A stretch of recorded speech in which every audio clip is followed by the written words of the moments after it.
Hello साथियों, कैसे हो आप सभी। उम्मीद है आप सभी अच्छे होंगे। मैं हरबेंद्र एक बार फिर से आप सभी साथियों का अपने परिवार हर क्लासेस 24 में आपका स्वागत करता हूं। आज बात करेंगे जो अपने भारत है, भारत के मतलब जो आसपास के देश हैं जिससे मतलब भारत की बाउंड्री लगती है, उन सभी से संबंधित बहुत ही जो आपके पॉइंट है महत्वपूर्ण, वो सभी के बारे में बात करेंगे। तो आप इस वीडियो को बहुत ही ध्यानपूर्वक से देखें क्योंकि ये वीडियो आपके लिए बहुत ही महत्वपूर्ण वीडियो है। इस वीडियो को यानी शुरू से लेकर के एंड तक जरूर देखें, जिसमें आपकी बात करेंगे। जैसे अभी आपका पाकिस्तान, जैसे अभी आपको पता जैसे होगा कि पाकिस्तान है अपने यानी देश के पास, उसके बाद अफ़गानिस्तान है, जैसे नेपाल है, उसके अलावा जैसे यहाँ पर ही भूटान है। तो भूटान के अलावा आपका जैसे म्यांमार है, और म्यांमार और इधर आपके श्रीलंका है, इधर आपका यानी क्या है मालदीव है। तो ये जो कंट्री हैं जो मतलब अपने भारत के पास में जैसे इनकी यानी सीमा या ये अपने भारत के आसपास के, जैसे ये इधर चाइना है। तो ये सभी यानी यहाँ पर जो भारत के जैसे आसपास के देश हैं उनसे संबंधित जो प्रश्न बनते हैं, जैसे उनके बारे में जैसे हमें नॉलेज होना ज़रूरी है, यानी हमें जानकारी होना बहुत ही ज़रूरी है। तो उसी जानकारी के बारे में इसमें बात करेंगे कि जैसे अभी आपसे ये पूछा जाए कि जैसे अभी अफ़गानिस्तान है तो अफ़गानिस्तान की भाषा क्या है, अफ़गानिस्तान की मतलब मुद्रा का क्या नाम है, अफ़गानिस्तान की यानी कैप यानी राजधानी क्या है। उसके अलावा अफ़गानिस्तान का जैसे राष्ट्रीय पक्षी या राष्ट्रीय पशु, जितने भी जो क्वेश्चन यानी बनते हैं वो सभी यहाँ पर। जैसे अभी चाइना का पूछ लिया जाए कि जो चीन है उसकी यानी भाषा क्या है, चीन की मुद्रा को क्या कहते हैं, चीन का राष्ट्रीय पक्षी क्या है, चीन का राष्ट्रीय यानी पशु क्या है, चीन का यानी जैसे आपका राष्ट्रीय पेड़ क्या है। तो ये सभी टॉपिक जैसे आपसे पूछे जाते हैं तो वो सभी टॉपिक के बारे में यहाँ पर बात होगी। उसके अलावा जैसे बांग्लादेश यहाँ पर है तो बांग्लादेश से संबंधित आपके प्रश्न पूछे जाते हैं कि बांग्लादेश का मतलब राष्ट्रीय गान क्या है, बांग्लादेश का राष्ट्रीय गान किसने लिखा, उसके बाद बांग्लादेश का राष्ट्रीय पशु क्या है। अभी जैसे आपसे पूछा जाए कि जो यानी किस देश का राष्ट्रीय पशु गाय है, क्या यानी गाय है, तो आपको ये नहीं पता होगा किस देश का राष्ट्रीय पशु गाय है।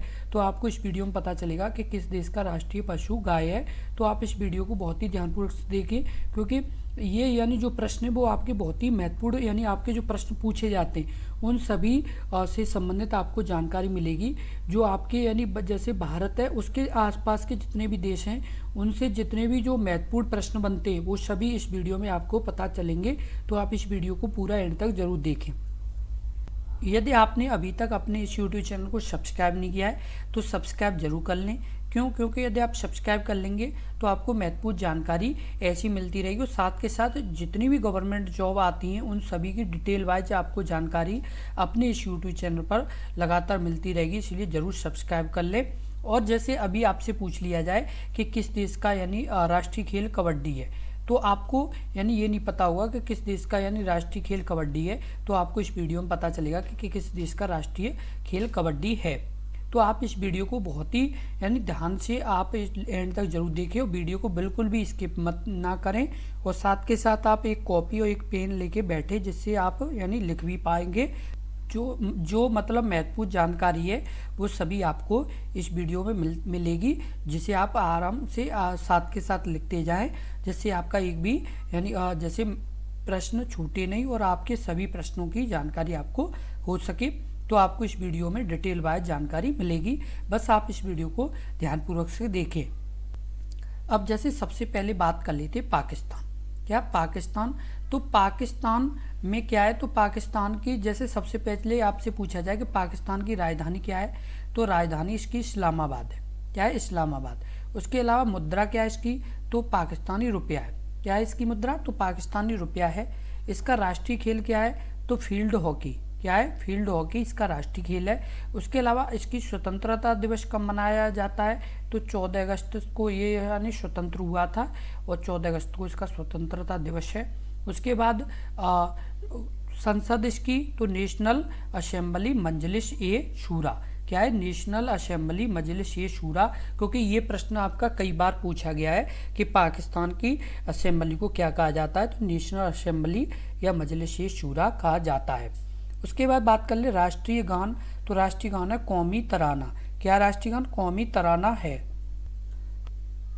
उसके बाद जैसे राष्ट्रीय पक्षी क्या है पाकिस्तान का, तो चकोर है। क्या है? चकोर या हॉफिज जालंधरी इसका क्या है? तो इसका राष्ट्रीय यानी पक्षी है। राष्ट्रीय पशु क्या है? तो राष्ट्रीय पशु है वो मारखोर। क्या है? मारखोर यानी राष्ट्रीय पशु है। उसके बाद सबसे लंबी नदी कौन सी है पाकिस्तान की? तो सिंधु नदी है। और सबसे ऊंची चोटी कौन सी है? यानी तिरचमीर, कौन सी? तिरचमीर इसकी पाकिस्तान की सबसे ऊंची चोटी है।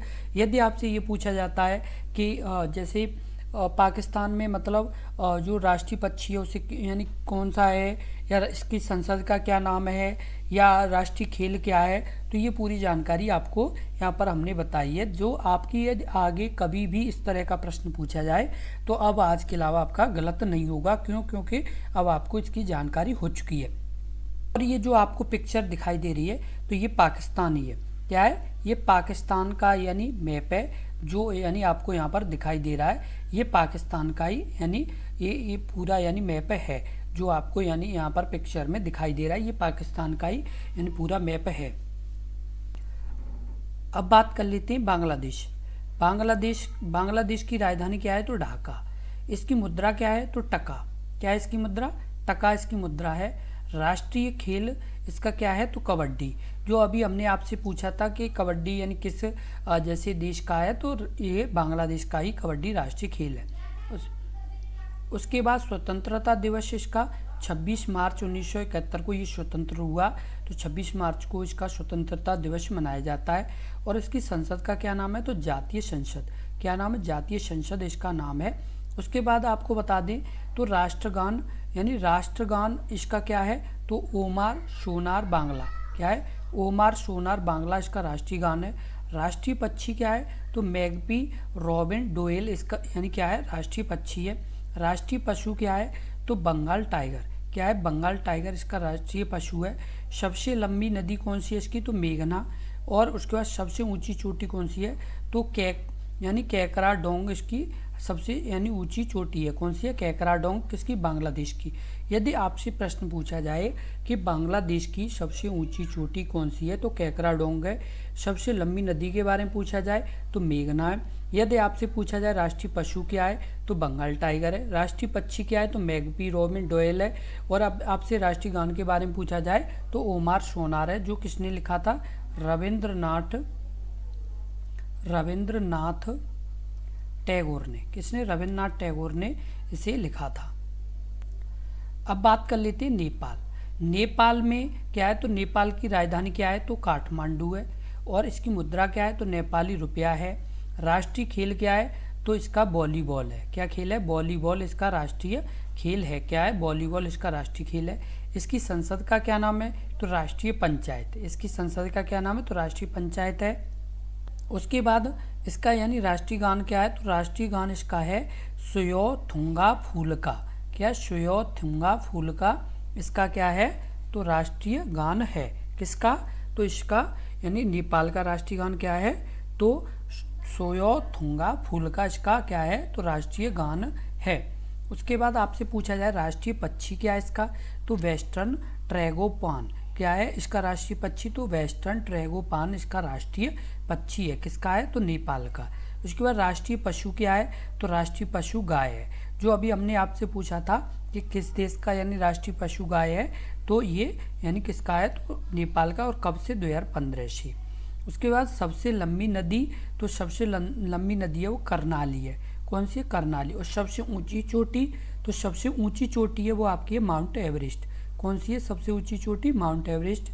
जिसकी हाइट कितनी है? तो 8,848 के आसपास इसकी हाइट है। क्या है? तो इसकी हाइट कितनी? 8,848 इसकी मीटर हाइट है। अब आपसे इस तरह का प्रश्न पूछा जाएगा तो आप बहुत ही आसानी से बता पाएंगे। जैसे अभी आपसे पूछ लिया जाए कि जो मतलब नेपाल है तो उसकी संसद का क्या नाम है? तो राष्ट्रीय पंचायत। या आपसे ये पूछ लिया जाए कि राष्ट्रीय पंचायत किस देश की संसद का नाम है, तो अब आप बहुत ही आसानी से बता पाएंगे, क्योंकि आपको ये सभी जानकारी होना जरूरी है। जो अपने देश के पास के जो देश हैं उनकी जानकारी होना बहुत ही जरूरी है। अब बात कर लेते हैं अफगानिस्तान की। किसकी? तो अफगानिस्तान की क्या है? तो अफगानिस्तान की सबसे पहले राजधानी, तो राजधानी इसकी जो कैपिटल है वो आपकी यानी काबुल है। क्या है, काबुल इसकी राजधानी है। इसके बाद तो अफगानिस्तान की मुद्रा क्या है, तो अफगानी है। उसके बाद आपको बता दें राष्ट्रीय खेल क्या है, तो राष्ट्रीय खेल बुजकाशी इसका राष्ट्रीय खेल है। और स्वतंत्रता दिवस 19 अगस्त 1919 को ये स्वतंत्र हुआ था। और उसके अलावा आपको बता दें इसकी संसद क्या है, तो शूरा। इसकी संसद क्या है, तो शूरा इसकी संसद है। उसके अलावा इसका राष्ट्रीय गान क्या है, तो अफगान राष्ट्रगान है इसका। राष्ट्रीय पक्षी क्या है, तो सुनहरा गरुड़। उसका राष्ट्रीय पशु क्या है, तो बर्फीला तेंदुआ। उसका सबसे लंबी नदी कौन सी है, तो हेलमंद। कौन सी, हेलमंद सबसे लंबी नदी है। उसका सबसे ऊंची चोटी कौन सी है, तो नौशाख। सबसे ऊंची चोटी कौन सी है, तो नौशाख है। क्योंकि ये आपकी यानी ज़रूरी जैसे पॉइंट हैं वो आपको यहाँ पर हम बता रहे हैं, जो अपने मतलब देश के पास के जो देश हैं उनके बारे में जानकारी होना बहुत ही ज़रूरी है। क्योंकि यदि आपको जानकारी होगी तो आपको यानी इस तरह के प्रश्नों को कभी गलत नहीं करेंगे और सभी प्रश्नों को बहुत ही आसानी से आप सही कर पाएंगे। उसके बाद बात कर लेते हैं अब आपके चीन में। तो चीन की बात करें तो चीन की राजधानी क्या है, तो बीजिंग है। मुद्रा इसकी क्या है, तो रेनबी है। रेनबी इसकी मुद्रा। राष्ट्रीय खेल क्या है, तो टेबल टेनिस है। उसके बाद स्वतंत्रता दिवस इसका 1 अक्टूबर 1949 को ये स्वतंत्र हुआ। उसके अलावा आपको ये बता दें संसद इसकी यानी क्या नाम है, तो नेशनल पीपल्स कांग्रेस। इसकी संसद का क्या नाम है, तो नेशनल पीपल्स कांग्रेस इसकी संसद का नाम है। राष्ट्रीय पक्षी क्या है, तो लाल मुकुट सारस यानी रेड क्राउन क्रेन इसका राष्ट्रीय पक्षी है। उसके बाद बात करें राष्ट्रीय पशु की, तो राष्ट्रीय पशु इसका विशाल पांडा या चीनी ड्रैगन है। इसके बाद सबसे लंबी नदी लॉन्गेस्ट रिवर तो यांगसी इसकी सबसे लंबी नदी है। सबसे ऊंची चोटी की बात कर लें तो चुमलांगमा यानी क्या है, तो चुमलांगमा सबसे ऊंची चोटी है। क्या है, यानी हाईएस्ट पीक क्या है, तो चुमलांगमा सबसे हाईएस्ट पीक है। जो आपको यानी जानकारी जैसे अभी आपसे पूछ लिया जाए कि आपको यानी बताना है कि जो चीन की यानी संसद का नाम क्या है, यानी चीन की पार्लियामेंट का नेम क्या है, तो आपको तुरंत आंसर देना नेशनल पीपल्स कांग्रेस चीन की पार्लियामेंट का नेम है। अब बात कर लेते हैं भूटान। भूटान की राजधानी क्या है, तो भूटान की राजधानी थिम्पू है। क्या है, थिम्पू है। अब बात कर लेते हैं मुद्रा। इसकी करेंसी तो नुगल ट्रम भूटान की करेंसी है। राष्ट्रीय खेल क्या है, तो तीरंदाजी। स्वतंत्रता दिवस तो आपका 17 सितंबर 1907 को ये स्वतंत्र हुआ। उसका संसद तो सोंगडू इसकी संसद का नाम है। राष्ट्रीय पक्षी तो रेबिन यानी कौवा, जैसे यानी क्या, रेबिन क्रो। क्या, रेबिन क्रो इसका राष्ट्रीय पक्षी है। उसका राष्ट्रीय पशु है ताकिन। और उसके बाद सबसे लंबी नदी कौन सी है, तो मानस है। और उसके बाद सबसे ऊंचा पर्वत कौन सा है, यानी हाईएस्ट माउंटेन तो गंगखर पुनसुम क्या है, तो भूटान का सबसे ऊंचा पर्वत है। तो ये क्या है, भूटान से संबंधित जो महत्वपूर्ण जैसे आपके प्रश्न पूछे जा सकते हैं आपके एग्जाम में या आपको जानना जरूरी है, तो ये आपके महत्वपूर्ण जैसे अभी आपसे पूछ लिया जाए कि भूटान की मुद्रा क्या है, तो आप तुरंत आंसर देंगे अब कि नुगल ट्रम किसकी, भूटान की करेंसी है। उसके कि ये सभी महत्वपूर्ण पॉइंट है। सबसे जैसे ऊंचा पर्वत यदि आपसे पूछ लिया जाए तो गंगखर पुनसुम आपका सबसे ऊंचा पर्वत है भूटान का। तो जो आपके भूटान से संबंधित अब इस तरह के कोई भी प्रश्न पूछे जाएंगे तो आप बहुत ही आसानी से बता पाएंगे। अब बात कर लेते हैं श्रीलंका की। तो श्रीलंका की राजधानी क्या है, तो श्री जयवर्धनेपुरा कोट्टे। और इसकी मुद्रा का क्या नाम है, तो श्रीलंकाई रुपया। इसका राष्ट्रीय खेल क्या है, तो वॉलीबॉल। स्वतंत्रता दिवस तो 4 फरवरी 1948। कितना, 4 फरवरी 1948 स्वतंत्रता दिवस है। संसद का क्या नाम है, तो पार्लियामेंथोवा। क्या, पार्लियामेंथोवा इसकी संसद का नाम है। राष्ट्रीय पक्षी क्या है, तो राष्ट्रीय पक्षी नेशनल बर्ड है जंगली मुर्गी यानी वाइल्ड फाउल इसके यानी राष्ट्रीय पक्षी है। और राष्ट्रीय पशु क्या है, तो श्रीलंकाई हाथी। क्या है, श्रीलंकाई हाथी राष्ट्रीय पशु है। और सबसे लंबी नदी कौन सी है, तो महावेली नदी। कौन सी, महावेली नदी सबसे लंबी नदी है। सबसे ऊंचा पर्वत तो पिदरुत लागला यानी सबसे ऊंचा पर्वत है। क्या है, पिदरुत लागला सबसे ऊंचा पर्वत है किसका, श्रीलंका का। अब आपसे यदि ये पूछ लिया जाए कि श्रीलंका का राष्ट्रीय खेल क्या है, तुरंत आप आंसर बताएंगे वॉलीबॉल। यदि आपसे ये पूछ लिया जाए कि स्वतंत्रता दिवस कब श्रीलंका का मनाया जाता है, 4 फरवरी को। और ये कब स्वतंत्र हुआ, 1948 में। यदि आपसे ये पूछ लिया है संसद क्या है, तो मैनथोवा इसकी संसद का नाम है। उसके बाद बात कर ले म्यांमार। तो म्यांमार इसकी जो म्यांमार की जैसे राजधानी है वो आपकी क्या है, यानी इसकी नेपिदो, यानी क्या है, नेपिदो इसकी क्या है, राजधानी है। और इसकी मुद्रा क्या है, तो म्यांमार क्यात, क्या है, म्यांमार क्यात इसकी मुद्रा। इसकी मुद्रा का क्या नाम है, तो म्यांमार क्यात इसकी मुद्रा का नाम है। राष्ट्रीय खेल क्या है, तो कैन बॉल चिन लोन, ये इसके राष्ट्रीय खेल हैं। उसके बाद स्वतंत्रता दिवस 4 जनवरी 1948, संसद पायथू हुटाव, और राष्ट्रगान गबा मची, क्या गवा मेचे इसका राष्ट्रीय गान है। और राष्ट्रीय पक्षी क्या है, तो बर्मी मोर, और राष्ट्रीय पशु क्या है, तो बाघ। और सबसे लंबी नदी तो इरावती नदी, और सबसे ऊंची चोटी तो खाकोबी सबसे ऊंची चोटी। कौन सी, खाकोबी सबसे ऊंची चोटी है, किसकी है, तो म्यांमार की, किसकी, म्यांमार की। और आपको ये मैप में दिख भी रहा होगा, ये भारत के बिल्कुल पास में म्यांमार है, जो आपके अरुणाचल प्रदेश, मणिपुर, नागालैंड की तरफ ये आपके यानी म्यांमार ही का हिस्सा, यानी उधर की साइड, यानी सीमा किसकी लगती है, तो म्यांमार के पास में, जैसे मणिपुर, नागालैंड, ये अरुणाचल की यानी इधर की साइड की जो हिस्से हैं, एक तरह से ईस्ट वाले हिस्से, उनमें यानी म्यांमार की सीमा लगती है। आपसे इनसे संबंधित कोई भी अब प्रश्न पूछा जाएगा तो आप बहुत ही आसानी से इन प्रश्नों के उत्तर दे पाएंगे। क्यों, क्योंकि ये भी हमें ज़रूरी होता है कि हमारे देश के पास जो देश की सीमाएं लगी हुई हैं उनके बारे में जानकारी होना हमें बहुत ही ज़रूरी है। आपको बता दें, अभी हमने आपको जानकारी दी, जैसे हमारा देश ये है, जो ये आपको दिख रहा है, ये हमारा देश है। अब इस देश के पास में अफ़गानिस्तान ये है आपका, उसके अलावा ये अफ़गानिस्तान है, यहाँ पर ये पाकिस्तान है, ये आपका इधर चीन है, ये चीन का हिस्सा है। उसके अलावा ये नेपाल है, यहीं पर आपका भूटान है। इधर अभी हमने जो आपको बताया म्यांमार, ये आपका दिखाई दे रहा है, ये आपका म्यांमार है, जो म्यांमार की अभी हमने बात की थी। और यहाँ पर ये आपके यानी बांग्लादेश है, ये बांग्लादेश का हिस्सा है। कहाँ पर, ये आपके यानी यहाँ पर ये बांग्लादेश का हिस्सा है, वेस्ट बंगाल। और ये आपके यहाँ पर ये जो हिस्सा है, ये आपके यानी बांग्लादेश में, ये बांग्लादेश का हिस्सा है। उसके बाद आपको जैसे बता दें, यहाँ पर ये आपके यानी श्रीलंका बने हुए हैं, यहाँ पर इस तरह से जो आपके ये दिख रहे हैं, यहाँ पर ये यहाँ पर ये श्रीलंका है।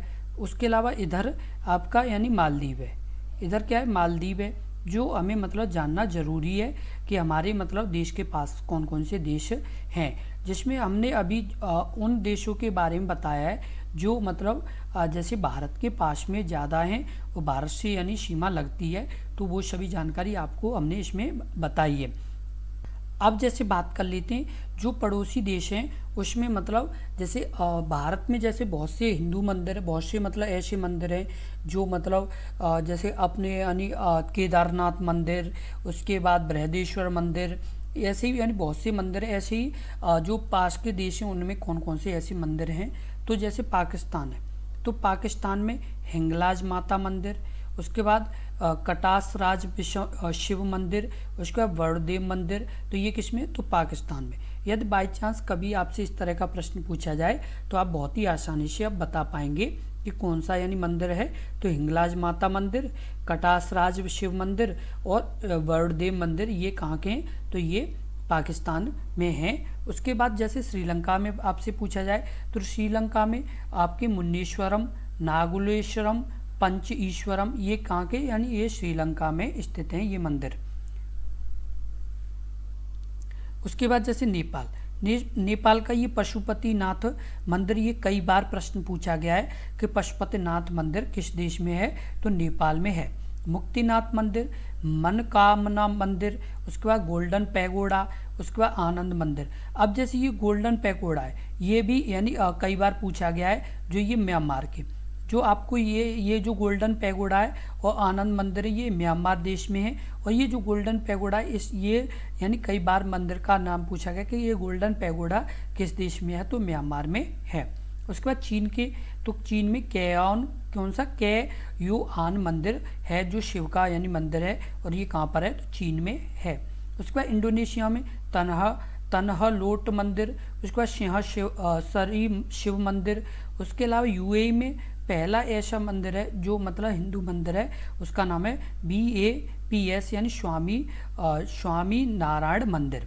ये कहाँ पर है? तो UAE में। तो कभी कभी जैसे इनसे संबंधित भी आपके प्रश्न पूछ लिए जाते हैं, जो हमने यहाँ पर बता दिए, क्योंकि ये पशुपतिनाथ मंदिर और गोल्डन पैगोडा मंदिर से संबंधित कई बार प्रश्न पूछा गया है, इसलिए हमने ये सभी बताने का प्रयास किया, जिससे इस तरह के प्रश्न यदि आपसे पूछे जाएं तो आप बहुत ही आसानी से बता पाएँ, क्योंकि जानकारी अपने आसपास के जो देश हैं उसकी जानकारी होना जरूरी है। क्योंकि इनसे संबंधित प्रश्न पूछे जाते हैं।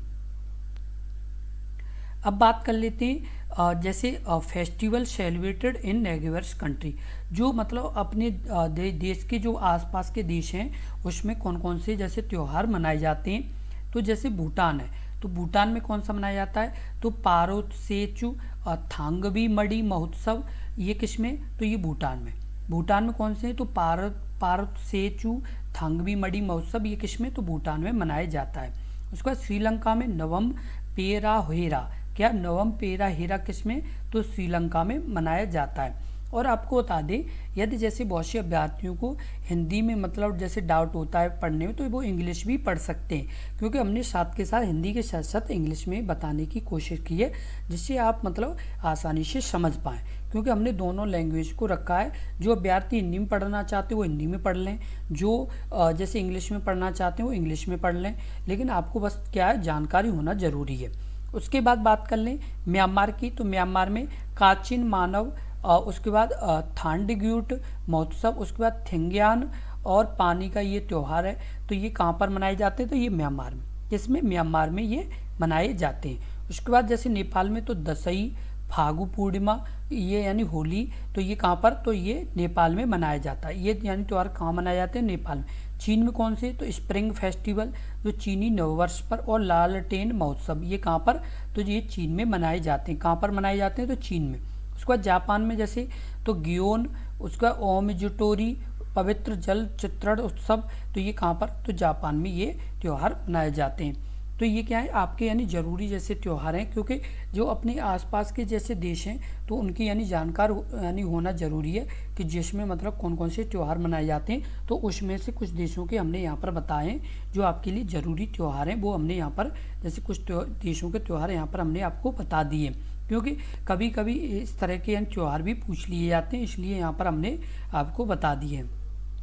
अब बात कर लेते हैं भारत के पड़ोसी देश की सीमा और सीमावर्ती राज्य, क्योंकि इससे भी संबंधित आपका प्रश्न पूछा जाता है, इसलिए हमने यहाँ पर आपको बताया है, क्योंकि ये भी आपका यानी पूछ लिया जाता है कि सीमा की लंबाई कितनी है, किस देश से लगी है।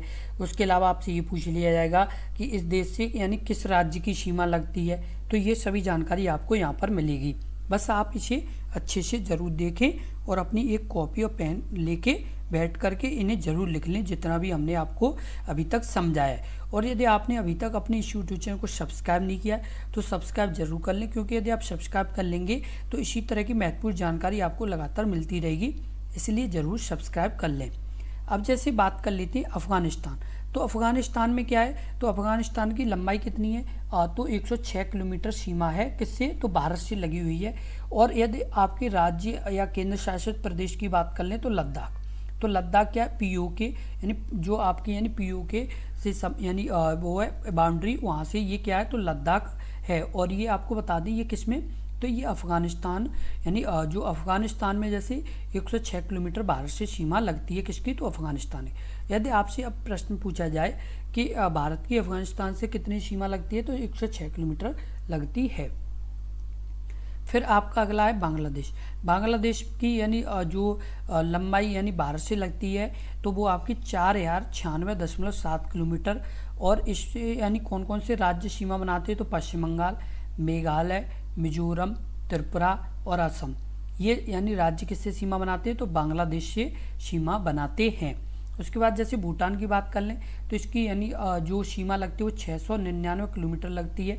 इससे यानी कौन कौन से देश, तो पश्चिम बंगाल, अरुणाचल प्रदेश, सिक्किम और असम, ये यानी राज्य सीमा बनाते किससे, तो भूटान से।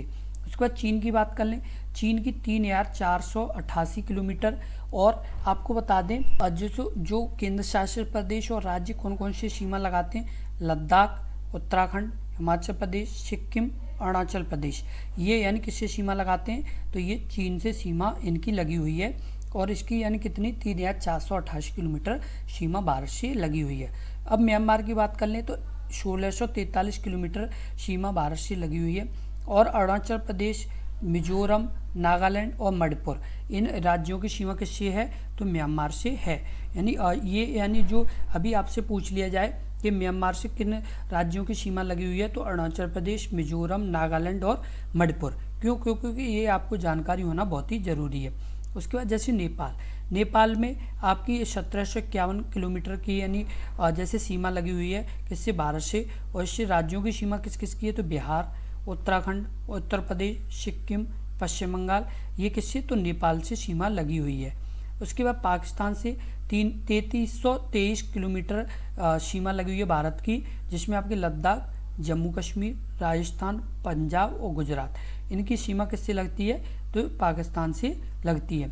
उसके बाद श्रीलंका की यानी समुद्री सीमा है और उसके अलावा ये मतलब भारत से मन्नार की खाड़ी द्वारा अलग होता है। किससे अलग होता है, ये भारत से मन्नार की खाड़ी द्वारा अलग होता है।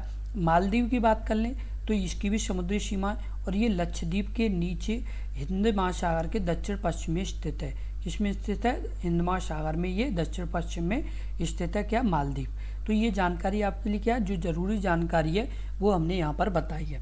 जितने भी अभ्यर्थी, जितनी भी भारत यानी जितनी भी गवर्नमेंट जॉब आती हैं उन सभी की यानी तैयारी कर रहे हैं, उनके लिए ये वीडियो बहुत ही महत्वपूर्ण वीडियो है।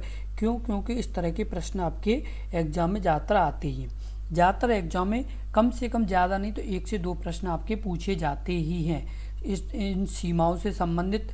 उसके अलावा जो हमने पीछे डिटेल बताई उनसे संबंधित भी आपके 1 से 2 प्रश्न, आपके करीब 2 से 3 प्रश्न अलग अलग एग्जाम में कभी न कभी जैसे पूछे गए हैं और जो पूछे गए वो अभ्यर्थी ज़्यादातर छोड़ करके ही आए। क्योंकि अभ्यर्थियों को पता ही नहीं है कि जैसे इस तरह के प्रश्नों के बारे में, क्योंकि ये प्रश्न कोई सिलेबस में नहीं आते। ये एक तरह से आपके स्टैटिक टाइप के, ये इसके लिए ये नहीं है कि आपने जैसे अभी मान चलो आपने पॉलिटी पढ़ ली, पॉलिटी में इतनी जल्दी नहीं मिले। जैसे आपने ज्योग्राफी पढ़ी, ज्योग्राफी में कुछ चीज़ मिल जाएंगी, कुछ मिलेगी नहीं।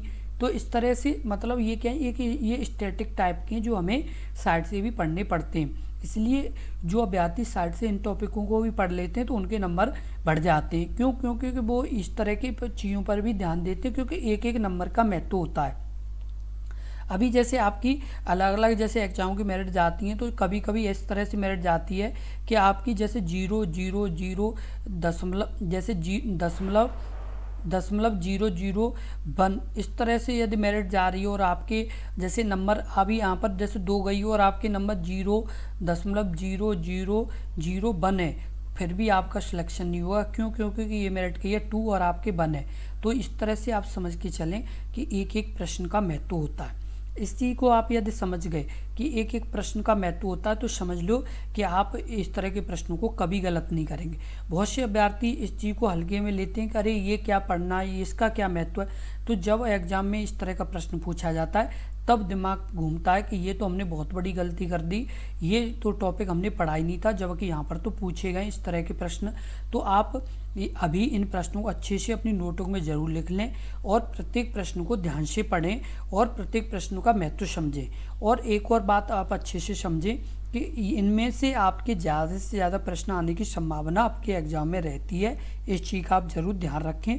क्योंकि इस तरह के प्रश्न आपके देखने को मिलते ही हैं। इस बात का आप ज़रूर समझें, क्योंकि इस तरह के प्रश्न बार बार एग्जाम में पूछे जाते हैं। इसलिए हमने ये वीडियो बनाया है, क्योंकि बहुत से अभ्यर्थियों ने कमेंट भी किया था कि सर जो इस तरह के ये प्रश्न आते हैं कि जैसे अभी मान लो भारत के आसपास के देश हैं, जैसे नेपाल है तो नेपाल की संसद का क्या नाम है, या नेपाल की भारत से कितनी सीमा लगी हुई है, या जैसे बांग्लादेश है तो बांग्लादेश की सीमा भारत से कब यानी कितनी लगी हुई है, या बांग्लादेश कब आज़ाद हुआ।